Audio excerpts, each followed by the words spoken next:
کب کون سا ایسے مومنٹ ہے جس میں انسان اللہ رب العالمین سے، اپنے رب سے، اپنے مالک سے، اپنے پیدا کرنے والے سے، فاطر السماوات والارض سے، بدیع السماوات والارض سے کب سب سے زیادہ قریب ہوتا ہے؟ تو وہ پتہ ہے کون سا مومنٹ ہے؟ دیٹ از دا مومنٹ جب انسان سجدے کی حالت میں ہوتا ہے تہجد کے ٹائم پہ.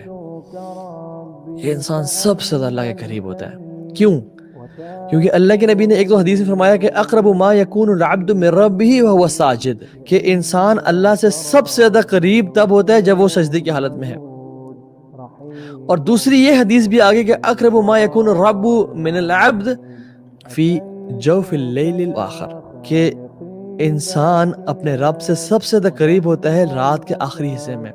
But a person is closer to Allah subhanahu wa ta'ala when Allah subhanahu wa ta'ala physically comes to the first heaven, and that person is at the lowest of his posture, جو سجدے کی حالت میں ہوتا ہے. this is the moment کہ اللہ بھی پہلے آسمان پہ ہے اور انسان بھی سجدے میں ہے، کہ جب انسان اللہ سے سب سے زیادہ قریب ہوتا ہے. اور یہ قیام اللیل کا ٹائم ہے، تو اس اپرچونٹی کو مس نہ کریں، بیکاز تہجد never fails anyone.